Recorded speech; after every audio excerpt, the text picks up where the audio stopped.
Life Management Science Labs would like to acknowledge that we live and produce this podcast on the traditional lands of the Wurundjeri people. We'd also like to acknowledge the traditional owners of the lands of our listeners and our international colleagues. We'd like to pay our respects to their elders, past, present, and emerging.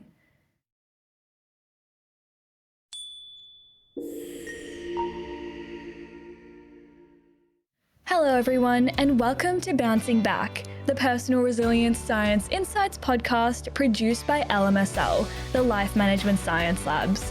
We are champions of life management science, providing structured insights informed by science and inspired by practice on key aspects of conscious living. Each week, we bring you scientific and practical insights on each element with the expert knowledge of professionals in the field. I am your host, Joanna. Let's get started.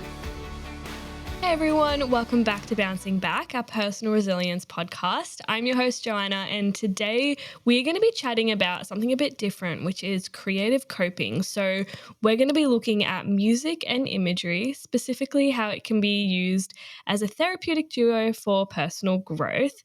And joining me today to help discuss our topic is our guest, Scott Kelly. Scott is a clinical psychologist, somatic psychotherapist, and musician. Hi, Scott. Thanks so much for joining us today. Hi, Joanna. It's nice to be here. Yeah, of course. It's our pleasure. Before we get started, I'd love if you could start off by telling us who you are as a musician and a clinician. Sure. So I'm a jazz saxophonist by training. I did the jazz degree at the Sydney Conservatorium of Music several years ago, and that's been a really big part of my professional life. And I'm also a clinical psychologist, so I went back to uni and did the 6 years worth of psych study. And I'm also trained in a somatic mindfulness-based psychotherapy called Hakomi therapy. And I've done a little bit of training in guided imagery and music. And so what I do is always informed by all of those things, I feel. Yeah, and what inspired you to sort of look at like psychology and music sort of together? It's an interesting thing. When I was studying music, I got interested in, because you have to practice a lot to get really good at music. So I got interested in like, how can I practice the best to learn the stuff that I need to learn as well as possible? And that very quickly gets you into the world of kind of psychology and how the brain works and how we learn things.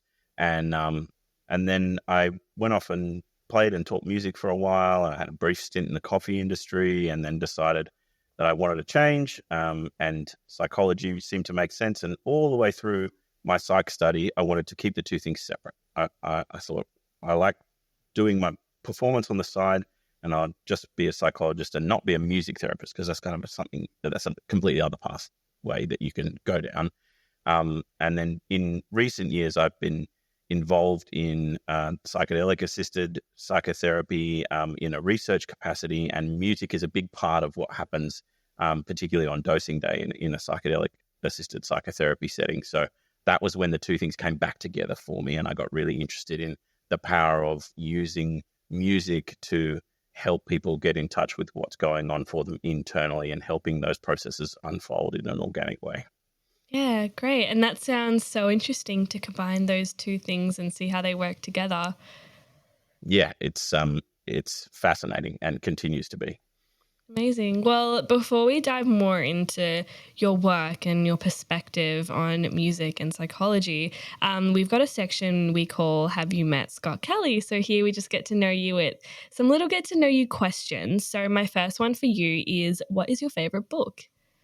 I really love Siddhartha by Hermann Hesse. And last year I read Breath by Tim Winton. I really enjoyed that as well. I've just finished reading Dune. Okay. Yeah, so bit of everything, really. Yeah, Dune's a big book, isn't it? It is long, Yeah. but it's easy to read. So yeah, Okay. I really enjoyed it. Yeah, are you going to watch the second movie that's just come out? Yeah, that's the plan. Maybe even at the IMAX. Yeah. I have a friend who's watching it in IMAX, and apparently it's going to be really good. Really? Yeah, so definitely recommend. Awesome. Next question, what movie have you enjoyed recently? Yeah, well, I mean, the first installment of Dune was on that list. And I saw Oppenheimer last year, and I really enjoyed that too. Oh, okay, interesting. Did you find it too long, or did you think it was a good length? Uh, I enjoyed it. Yeah, I mean, I don't go to the movies all that much, so Yeah. I was happy to sit there for as long as it took. Great. And obviously we have to ask you this question, but what music are you listening to at the moment? Yeah, so all kinds of different things. I've just finished putting together a psychedelic playlist that keeps me listening to a really broad range of music. Um, One that I've been really into lately is a track called "Walking by Flashlight," which is a Maria Schneider orchestra arrangement of a Frank Kimbrough tune. It's this beautiful ballad played by a jazz big band with a alto clarinet feature. It's just stunning. And this morning I listened to this orchestral arrangement of Debussy's Sunken Cathedral, which was, yeah, really beautiful. I've heard it on the piano before because it was originally just written for piano, but this was like an orchestral version. It's really powerful.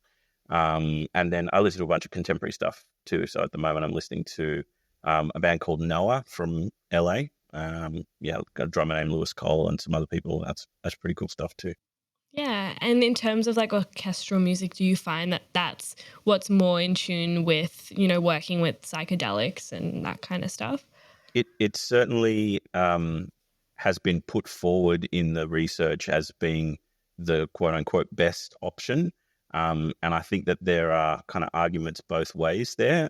But I think what it has going for it is that the pieces are often longer, so they allow you to really immerse down into the feeling of something, and they're often with kind of continuous themes that run through it.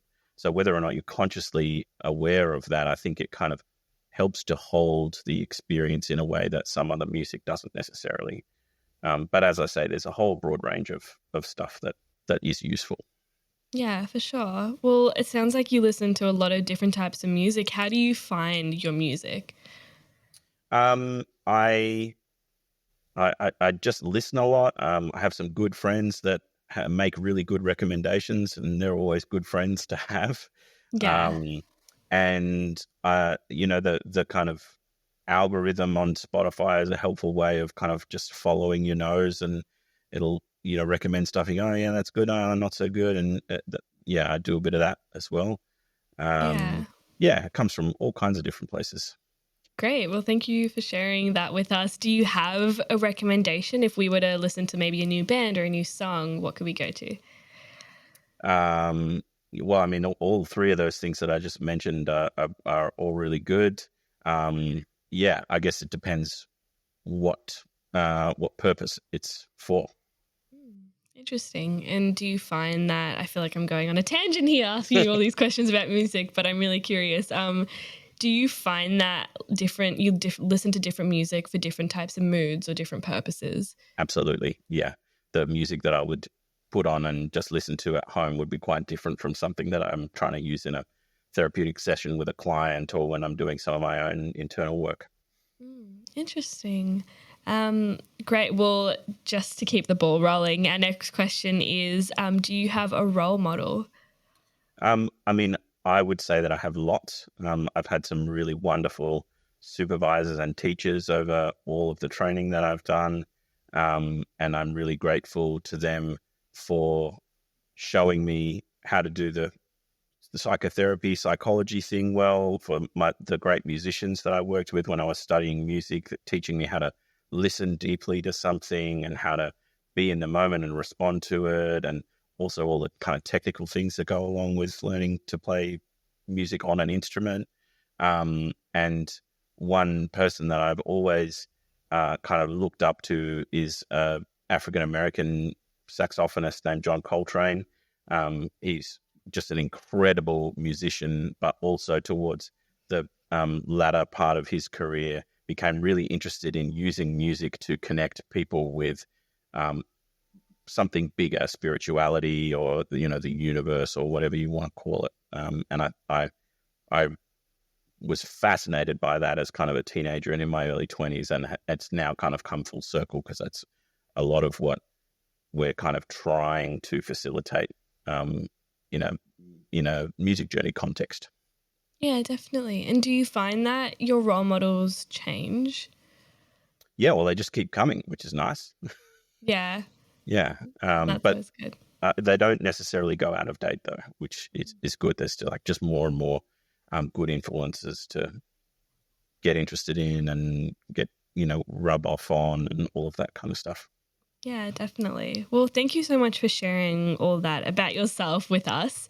I'd love to jump into the main bit of our interview today. So, first question for you is, could you share a bit more about your identity as a clinician and a musician and how this sort of influences your therapeutic approaches? Yeah, I mean, I guess when I studied music, I learned how to listen really deeply to a piece of music and um, what is being kind of communicated there without words. And I think that is definitely coming across in my practice now. I also learned a lot about being in the moment and being able to respond to what's going on. Because jazz is mostly an improvised music, so you're listening to what the rest of the band is doing and then making your own contribution and seeing how that whole thing plays out. Um, so those are kind of two of the bigger things that I think came out of my study as a musician. And then when I did the Hakomi training, it's very there's a big focus on mindfulness, which again is about being in the moment and noticing in a really deep way. Um, I guess the kind of non-judgmental aspect of that is important too. Just being able to be with whatever is here, whether it's challenging or whether it's really exciting or whether it's sad. Just having space for all of it is really important, and learning to tune into where a client is at, and all the ways in which they're communicating with you. So there's the story that they're telling, but there's also how they are telling that story, what tone of voice they're using, what they're doing with their body, any gestures that they might make, or tension that you can kind of see, some kind of holding. All of those things, to my mind, are the closest, the quickest route to what's really going on for someone. Because often we get in our heads and we think all of these thoughts about what's going on, but it's sometimes a little divorced from how we feel about things. And I think that helping someone to get more in touch with that is more often than not really helpful. Yeah, and you mentioned this idea of sort of dealing and sitting with, what's going on around us and what we're feeling and all the thoughts and things like that. And I feel like that's very in tune with what resilience is about as well, which is being able to sort of deal with things. And how do you kind of use therapeutic approaches to help people do that? Um, I think one of the first big things is just a process of awareness, helping people to become aware of maybe what's going on in their body or what their feelings are from from any given moment. Because often we're kind of on autopilot as we go through our lives. We're just doing our thing, getting to work, being on the bus, talking to a friend or whatever. We're just sort of doing things automatically. So I think part of what's really powerful in the way I do things is being able to slow down, being able to really take time and care to notice what's going on lots of different channels. And often there's information there that we wouldn't have unless we engaged in that kind of a process. And that is often really useful information for people. And I feel like that might be a bit confronting to people because, it might be scary to sit and, feel those emotions or, for example, just observe what's going on because they might find something they don't like. So, how do you encourage people to be open to that process? Yeah, well, I think that's a really important point. And I think that's where the idea of grounding or being able to regulate your nervous system with, say, some breathing techniques or being able to feel into your back on the back of the chair, all of that stuff is really important to be able to give someone enough bandwidth to be able to then be open to whatever it is that's feeling a bit scary or a bit edgy. Yeah. And how do you integrate music into your therapeutic approach? For example, something like this, or it could be any other issue that a client might deal with. Yeah, sure. I mean, the first thing I do is ask them about music and their lives. Like, how do you use it? Do you have it on at home all the time? What kinds of music do you like? What do you use music for? Is it something that you whack on when you're working out to keep you pumped up, or do you put it on to relax? and getting a sense of with a person about the ways in which they already use music, because people generally do in one way or another, and encouraging them to kind of find ways that really work for them, that are helpful. And what else? Well, yeah, so there's kind of that side of things. And then these music journeys that I do with people is more like a specific intervention where we would have a bit of a chat about what the person wants to work on. And then I would guide them in a relaxation protocol to help them slow down and get them into the beginnings of an altered state of consciousness, and then play them about roughly half an hour's worth of music. And the encouragement is to just allow the music to kind of take you where it's leading. And there's often a bunch of stuff that comes along with the music. It might be imagery that comes up for people, or it might be a feeling in their body, or some kind of impulse to move, or emotions will come up. And I think that is a really helpful process, because it gets us away from just talking more about a thing. Like, often people have already thought about things for ages and it hasn't really helped them that much. So being able to approach things really in this other way, this different way, can be helpful to help things unfold and access wisdom that they may not know that they even have. Yeah, so I guess you could say this really contributes towards fostering a deeper self-understanding. Absolutely. Yeah. Yeah. And how is this beneficial for people when they have, a greater awareness of how they work and, what their personal growth is like? Well, I think that, again, the first thing is just being aware of what's going on, so that you can notice, oh, I'm feeling a bit stressed out about this, or I notice that I'm kind of fearful when I'm in this particular situation. Because if you don't know that the thing is there, that the thing is happening inside of you, then what can you do about it? Not much, right? Whereas Yeah. if you can be a little more in tune, that helps you to catch it, and often catch it earlier than you would have if you're not paying attention in that way. And if you can catch it earlier, then all of those regulating strategies and all of that stuff is more likely to actually help. So Yeah. that awareness is really important. And I think that the thing that I was kind of saying before about coming at things from a different point of view is really helpful as well. So the music and imagery process really helps people to get in touch with more of the consciousness of the right half of the brain. Ian McGilchrist's work is really interesting here. But it's essentially consciousness of the right half of the brain is more about images and metaphors, and can hold contradictions more easily than the left half of the brain.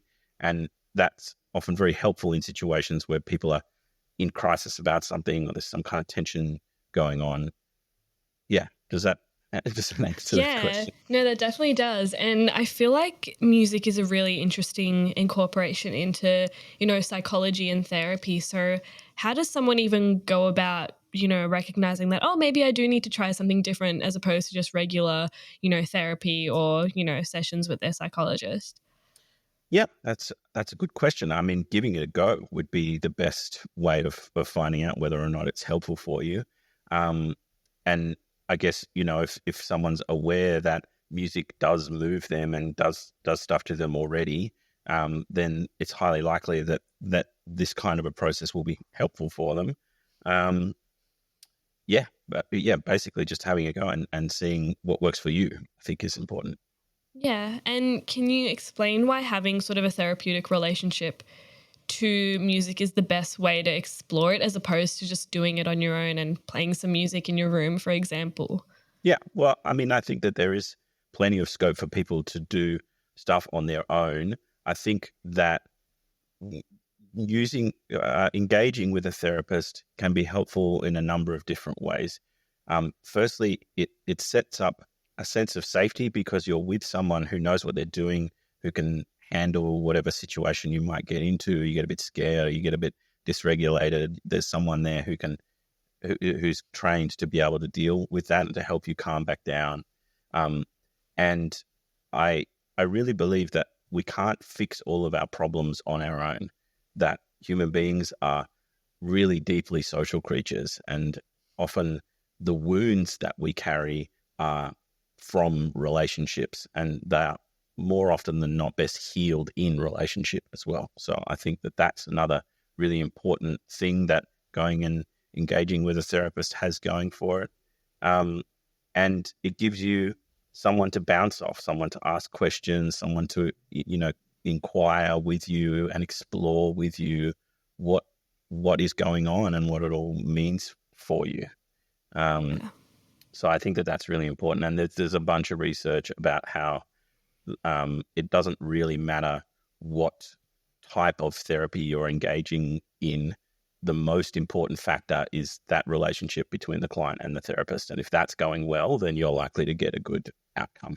Yeah. And I think what you said before about most of our wounds are due to relationships. So the best way to kind of move through them is through relationships. I feel like that was so beautifully said. And I feel like a lot of the time we think we can do a lot of things on our own. And I mean, we definitely can do a lot of things on our own, but there are some things that are better done in a relationship, whether that be, like a relationship with someone who can help you or talk through things with you.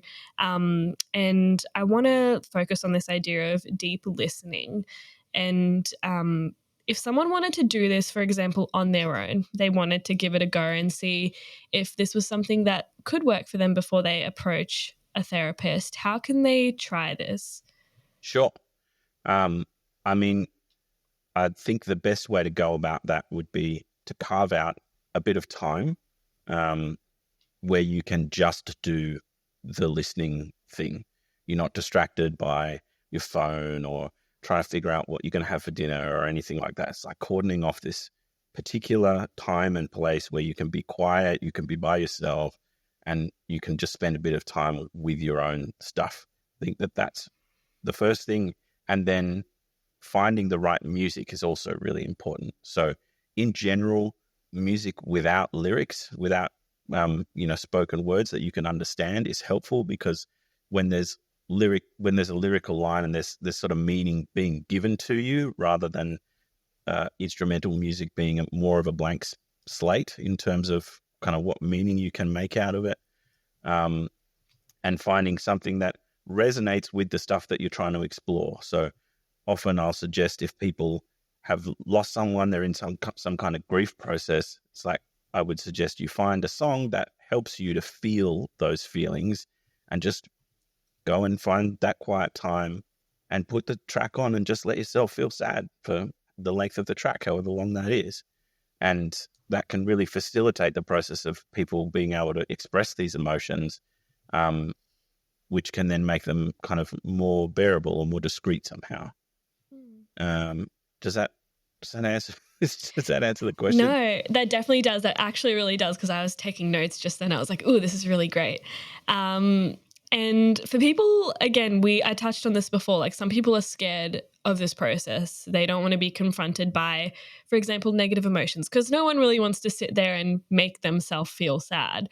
So how can people feel okay with, feeling their emotions in order to come out better? Because a lot of people, what they do is they just, push their emotions down, and they're like, if I ignore it, it doesn't exist. Yeah. Well, that doesn't work in the long term, I find, at least. The perspective that I come from is that any strong feeling that's inside of you, anything that is kind of persistent, is there for a really good reason. And being able to be open to that, to even the stuff that's inside of you that you don't really like, things that frustrate you or that make you upset, being able to be open enough to be able to be curious about, like, well, what is this feeling that's coming up inside of me, and what is it connected to? And then again, I think a big part of making safety around that is working with a therapist, because they'll be able to guide that process and be able to make sure that things are not moving too fast, that you're not kind of diving right into the deep end straight away, and then that's overwhelming. Being able to kind of control the flow of that process so that it is a manageable thing, because it is very much the case that you want to be able to work with what's going on for you in digestible chunks. Just jumping in and feeling all the feelings all at once can kind of be very overwhelming, can be too much. So being able to titrate that to make just bite-sized chunks that someone can deal with is an important part of making that process safe, I think. Yeah, definitely. And when we're talking about, feeling our emotions and working through these things, I think it links to sort of our self-compassion and self-leadership and all these qualities we build within ourselves, which obviously is a part of resilience. So how do you think music therapy kind of contributes to this?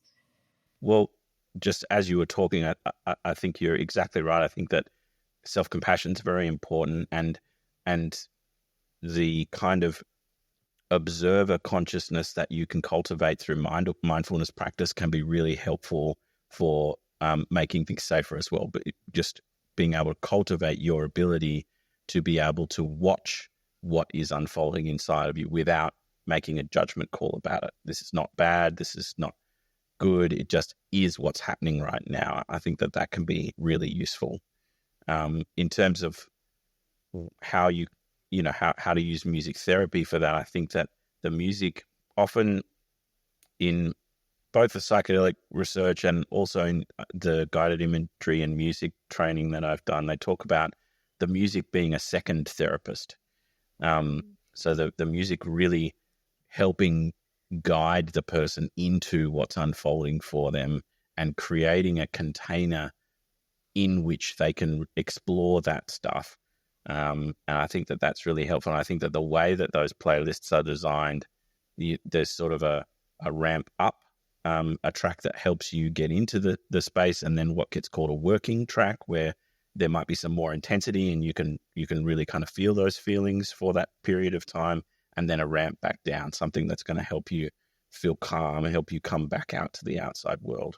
And when you're working with a therapist, all of that stuff is contained within the therapist holding that space for you. So I think that that's helpful too.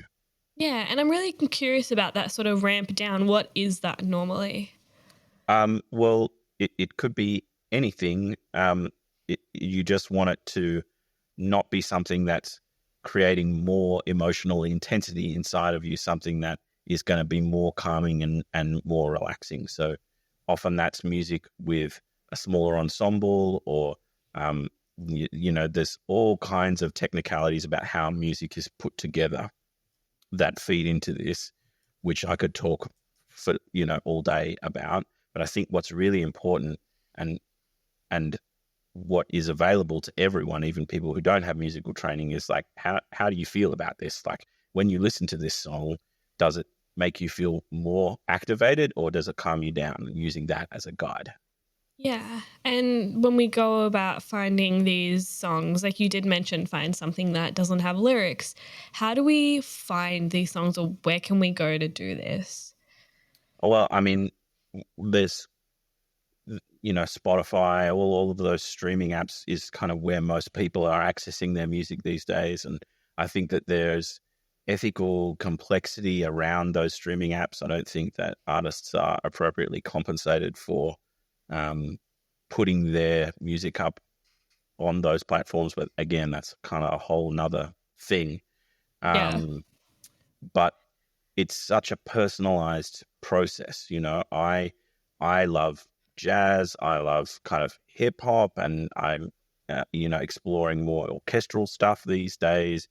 And I just explore what I'm interested in, and I'm guided by like, oh yeah, I like that. Oh, that one really got me. That one made me feel some feelings, and collect this stuff over a period of time. So what's going to work for me isn't necessarily going to work for you, and vice versa.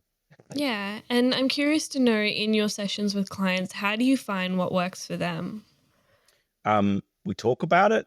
We talk about what the material is, and I've got a backlog of stuff that I've put together, and access to some stuff that the GIM people have put together, and I kind of get a felt sense of what the material is that we're working on, and then that helps inform the call that I make about what we put on. But there's also flexibility in that. So if we started a music journey and someone was like, oh, this doesn't feel right, it's not the right thing, then you can switch a track out or make a change somehow. be able to Yeah, pivot. Yeah.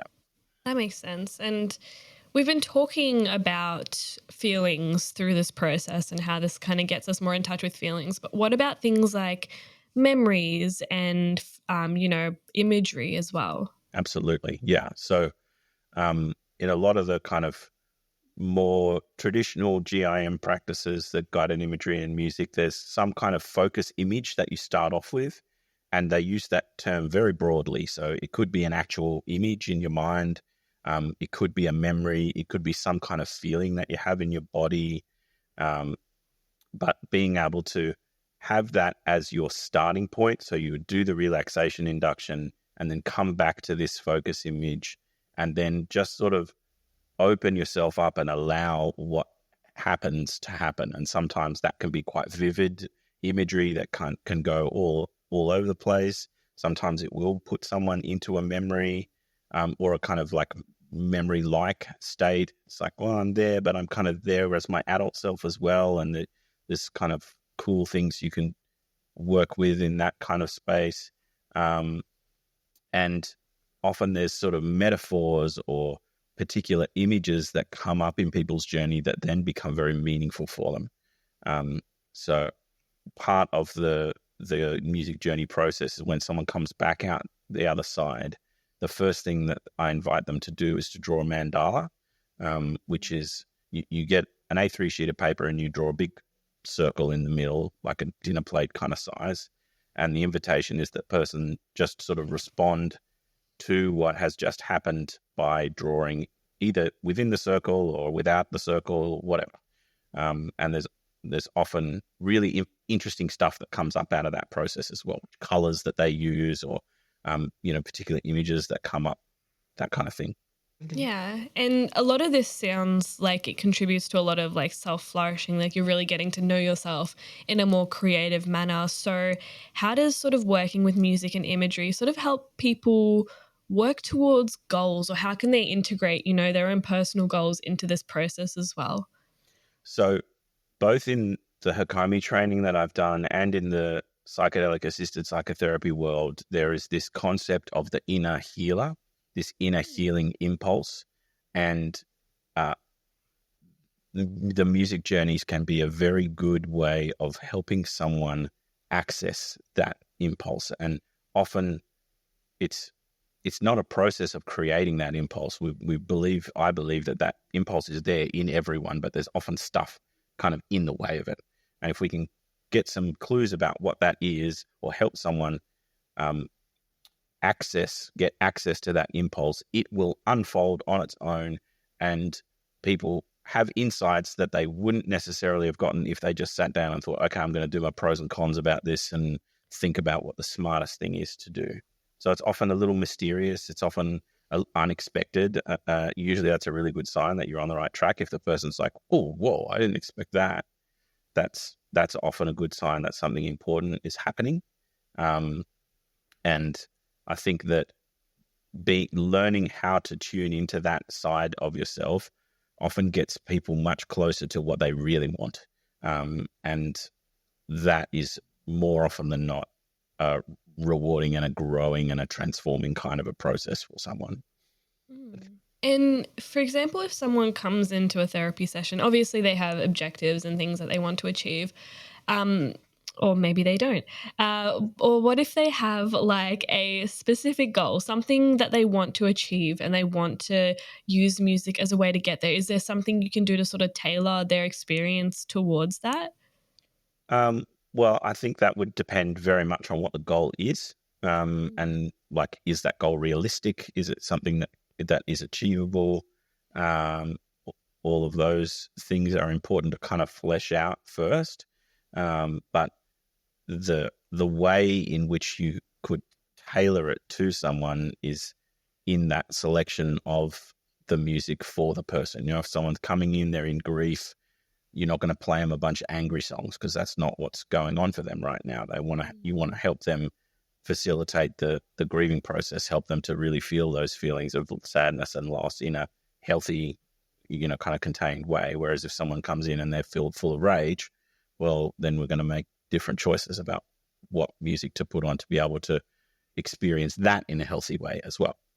Yeah, and I find it really interesting that you play music in accordance with what they're feeling, because a lot of the time people are like, "Oh, you're sad, play some happy music," and you play the exact opposite. So, where does like the logic come in there? Um, in the research, there's this idea of resonance being important. So is the music kind of resonating? Is it in tune with what you're feeling inside, which is then going to help things unfold? Um, and look, I don't think that there's anything wrong with putting on a happy song to help yourself feel a little bit more happy if that's what you need right then in that moment. It's like, well, I don't actually have time to feel these big feelings right now, so I'm just going to kind of park that and use this to help me feel okay for right now. I think that that's perfectly reasonable in particular circumstances. I guess when I'm doing the music journey work with people, that we're not about distracting away from the hard thing. We're more about finding the right container, the right way in which to go about helping someone to actually enter into enter into those feelings and explore them and become curious about them and learn how to hold them in a way that's not distressing for them anymore. Yeah, definitely. And I guess we've been talking a lot about like the positives of, therapy and music. But I'm sure there are challenges and limitations that come to this process. So, what are some of those? Yeah, well, I I would be very careful engaging in this kind of a process.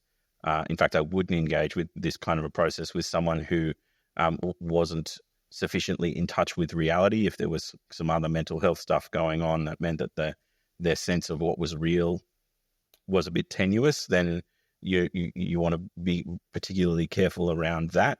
And again, I guess this theme that we've been talking about the whole time of making sure that you don't move too fast, making sure that things are within people's window of tolerance, that it's something that they can metabolize without it becoming overwhelming, is a really important thing. I think that some of the experiences that you can have can be quite big experiences, and that can take a little while to sort of make sense of or kind of understand what's going on there. It can kind of blow people's minds for a while, and making sure in those circumstances that you take enough time to really explore it and try and understand it and let that thinking part of yourself make sense of it in a way that feels good for you, that feels comfortable, that helps you, is an important way of integrating those experiences. Yeah, and you mentioned that you wouldn't recommend people who aren't really in touch with reality or have, I guess, a fractured sense of what's real to engage with this. Could you explain that a bit more? Yeah, well, I mean, if someone was actively psychotic or had a history of that, that would be making me pretty cautious around all of this stuff. But I think the other point would be not everyone is going to walk into the therapy room kind of ready to pay attention in that kind of way. So sometimes there's a process at the beginning of kind of explaining and teaching and helping someone to become in touch with what's going on inside a little bit more, so that then when we engage in that kind of work, they have the tools with them to be able to pay attention in that way. Yeah, and that definitely makes sense. I'd love to sort of move into our practices and habits section now. And I know we did recommend a practice that people could use if they wanted to try integrating music on their own. But was there a practice that you recommend to cultivate personal growth using music and imagery that's a bit different to that? Well, I feel like I should talk about that in a bit more detail, because I sort of kind of mentioned it, but I didn't get all the way Yeah. through. So finding the time and the space to be able to do it, selecting your pieces of music carefully so that they're going to fit with what's going on for you, and having a sense of that intensity curve, I think, is important. And what's nice about this particular practice is it can be short or long. You could just have one piece of music that goes for 5 minutes. You could have half an hour's worth of music. If you really want to dive in deep, you could go for 45, 50 minutes. You can tailor it to what you're up for. And so you make your selection beforehand. And then when you come to actually do it, engage in some kind of practice that is going to help you to be calm and relaxed. So a body scan meditation might be a really helpful way of doing it. Or if you're doing it in a kind of short sort of way, just taking some nice deep breaths and feeling into your body as you take those breaths, inviting your system to slow down, to come into this kind of curious, paying attention in a slow and kind of careful kind of way, is important at the beginning. And then you would start the music playing, and you open up and just allow the music to kind of take you where it's leading. And at the end, taking your time to come back out of that. So, sometimes people find it helpful to kind of move their fingers and their toes, stretch a little bit, take a couple of breaths just to come back out to the outside in their own time, not rushing out. And then engaging in some kind of reflective practice around it. So you might want to draw one of those mandala pictures, or you might want to write about it, or you could stick a voice note on and talk to yourself about what happened and how you're feeling about it, what sense you're making out of it, if there's some kind of message that's come from the journey for you. I think that's an important part of the process as well. So you're actually integrating it a little bit. Yeah. And I guess the question I have is, when you're doing that, you're obviously in a very different state, and it's probably different to, reality. So how do we, go from being in that sort of state to then going back to like our normal life and, getting on with our day or whatever we're doing? Yeah. Well, making sure that you've got a bit of time to come back out, I think, is important. So it's not just like, okay, the music's finished, off I go back to work or whatever, just, 5-10 minutes just to be able to ease back out. Again, moving your body, kind of shaking it off a bit can be helpful sometimes. Just finding ways that work for you, that help you just kind of come back to this kind of external world is helpful. Yeah. And go ahead. I was just going to say, sometimes people will, when I'm working with a client, sometimes they're not quite kind of ready by the time the session is finished. So, I'll often invite them, why don't you just go and sit and have a cup of tea in the waiting room for a while, and, or go to a nice quiet cafe and just hang out there for a while. Just like give yourself some time to come back. Yeah. And how often do you recommend people do this? I mean, obviously they do it with you in their sessions, and you probably haven't agreed upon amount of times that they should see you or whatever's recommended. But for people doing this in their own spaces at home or wherever, how often should they be doing this? I don't think that there's any real prescriptive thing. It would just be as often as is helpful for you.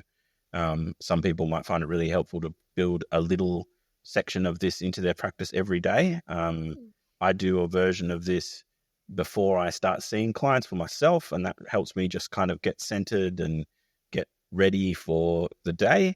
And it can also be helpful on the other end of the day to kind of let go of what's been going on for the day and transition into, going home and being that version of myself.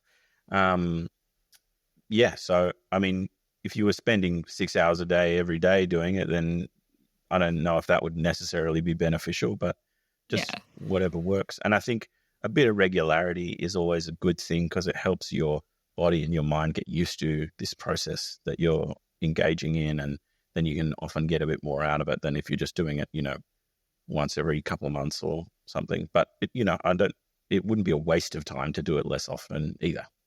Yeah. It'd be different. Definitely. And what if you're dealing with sort of a negative emotion? Like you mentioned, if someone's going through grief, would you say feeling that every day, like having a little slot every day to feel that emotion's healthy? Again, I wouldn't want to be too prescriptive. I'd want to be inviting the client to explore what is helpful for them.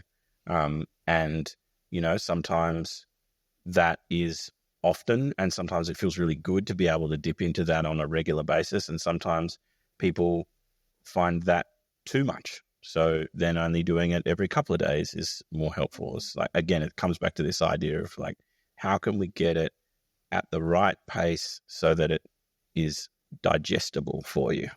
Yeah. So I guess it's a bit of trial and error, seeing what works for you. Yeah, absolutely. Yeah, great. And like, I love to talk about challenges because otherwise everything just sounds so perfect and it just sounds so like, oh, this is going to work for you 100%. But so what are the challenges with this exercise, especially if you're doing it on your own? Yeah, well, I think that that's an important point, which is that not everything works for everyone. So that's a possibility as well. Um, the challenges, yeah, I mean, but if you're working on your own and you're kind of wading into deep water, then I would think carefully about that, because it can be, these can be big experiences, and you don't want to overwhelm yourself. And that's, again, and one of the reasons that I would suggest people work with a therapist, because then there's someone external to the process who's kind of helping guide and make sure it's contained and all of that kind of stuff. I mean, look, practically, I think that one thing is just finding the time for it. People are busy; they've got lots of stuff going on. Often, you live in a busy household; you can't necessarily carve out 45 minutes to go and sit and listen. So, yeah, it's going to be, the challenges are going to be very personalized to whatever's going on for that particular person as well. Yeah. And I forgot to ask before, but in terms of like your environment, would you recommend sitting in, obviously it has to be a quiet space, but would it be like a dark room, or is there any sort of like control of the environment that you would need to take into consideration? Yeah, that's a really good point. So I would preferably do it lying down. Okay. I think that there's something about being in that lying down position that sort of puts you in a different space already, which is not to say you can't do it sitting up. It's just, sort of a different thing. Yeah, quiet, low light, not necessarily pitch black, but, you're going to have your eyes closed for most of it anyway. Just something that is kind of calm and comforting for you, I think, is the important piece. Hmm. Yeah, and you did mention this can be done sitting up, is so you can do it basically whatever feels best for you. Absolutely. Yeah, great. I mean, I probably wouldn't do it on a run. Yeah, that would be interesting if you tried to do that. Yeah. But speaking of like runs, like people do listen to music when they run sometimes, and we've talked about a very calm and sort of controlled environment in which you can use music. Is there like another sort of practice or sort of strategy you could recommend in which music can, be used? Well, I mean, in that situation, people are using the music to kind of pump themselves up, right? And I guess all of that stuff comes down to what influence is the music having on you. So when people listen to music while they're running or working out, they're often higher tempos that sort of encourage that sense of movement, and you've got something to entrain to, which is something that the human body and lots of animals actually do. When there's a regular pulse in the environment, then we sync up with it. I remember reading this story once, this really cool thing where this guy was practicing an instrument in a shed, and he could hear the crickets outside. He put you know what a metronome is? Yeah. He put a metronome on, clicking, and all the crickets synced up to the metronome. Wow. Yeah. So it's like this thing that animals do. So that's one of the ways in which music is influencing you. The harmonic content of the music, so the way in which the notes are put together, also has a powerful kind of emotional valence. There's different tonalities that are generally skew to more of a happy sound versus more of a sad sound or a somber sound, and there's lots of complexity there. And what else am I thinking about?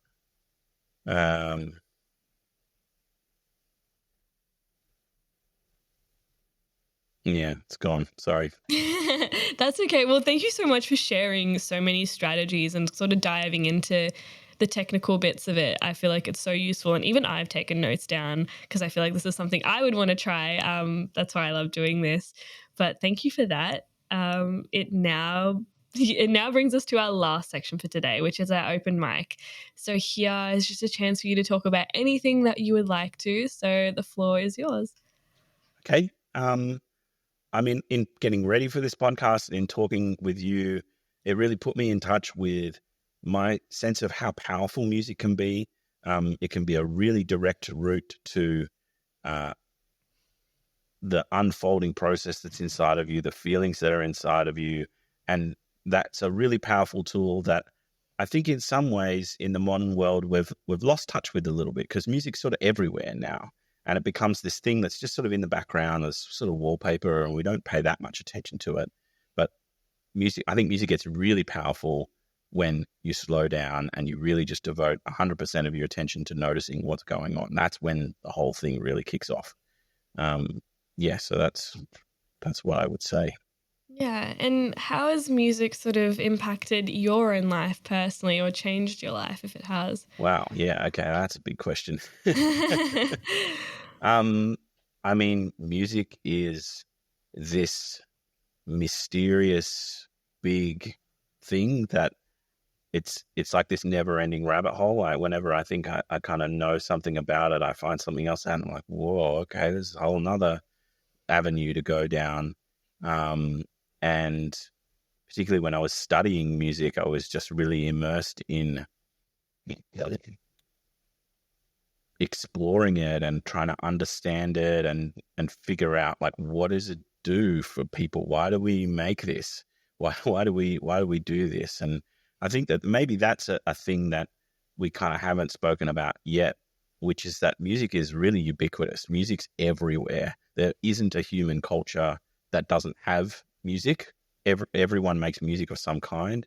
The oldest musical instrument in the world is a fossil bone flute that's 40,000 years old. And that's just an instrument. So they think that there's a pretty solid argument that music actually came before speech, and that the first musical instrument is the human voice, right? Or people whacking logs with sticks or whatever. So it's such a deeply human thing. And I think that is part of why we all do it, why we've done it across all of history, is because it does stuff to us. It makes us feel things. It helps us to get in the right state for a whole bunch of different things. And I think that's really amazing. It's such a cool thing. And if I can figure out ways of helping harness that power to help people feel better or explore themselves or be opened up to some connection, then I think that's a really good thing. Yeah, definitely. And I feel like music is so universal. And honestly, this conversation's inspired me to explore music more, because you did mention Spotify and how there are so many, like your algorithm really works for you. It'll recommend songs that you think it'll think you like. And I feel like we often stick to the music we know we like, and we don't really like to try new things or, new songs, because listening to a new song is daunting. You don't know the words if you're listening to a song with words. And I love knowing the words to a song, because otherwise I'm listening and I'm like, I have no idea what is going on here. So yeah, I feel like that's a really good thing to do, explore music. And it also gives you, I guess, like another hobby or something to do, or it's just a new way to explore life and meaning, I guess. Absolutely. Yeah. In my engaging with music, building these playlists and stuff, it has broadened my listening, which has been really enjoyable, and has also, I've discovered all of these beautiful things that I didn't know about before, these pieces that really move me, these pieces that kind of inspire me, and that's such a great process in and of itself. The other thing that we haven't spoken about yet, which I think is really cool, is that a lot of cultures don't have two different words for music and dancing. It's just one word. And that to me really speaks of the embodied nature of the experience of music. So music makes you feel things in your body, makes you want to move your body in particular ways. And I think that can be a really powerful part of the process as well. Yeah, definitely. And I find that really interesting that music and dance is referred to as like the same word, because I guess they do fall in with each other, but that is so interesting. Amazing. Well, Scott, thank you so much for joining us today and having this conversation with me. I haven't really gotten a chance to talk about music in this way, and it's been so fascinating. And I love when I get to take things of what people have said and apply them to my own life and see how it works for me. So thank you so much for your suggestions and your strategies, and I'm sure everyone will really enjoy to hear them. Great. I'm so glad. Thank you so much. And for those of us who want to find more about what you do in your work, where can we go? My website is probably the best place to go, scottkellipsychology.com. I don't have a big social media presence at this point in time, so that's where to find me. Beautiful. Well, we've also got Scott's details down in the description below, but to everyone listening, thanks so much for tuning in, and we'll see you guys next time. You have been listening to Bouncing Back, the Personal Resilience Science Insights podcast produced by the Life Management Science Labs. Listen to episodes from LMSL's 10 Life Management Perspectives on Apple Podcasts, Google Podcasts, Spotify, YouTube, or other podcasting apps on your smartphone. If you enjoyed this episode, please consider rating our show, sharing it, and subscribing to our channel, as it helps other people find it and us grow to bring you more quality resources.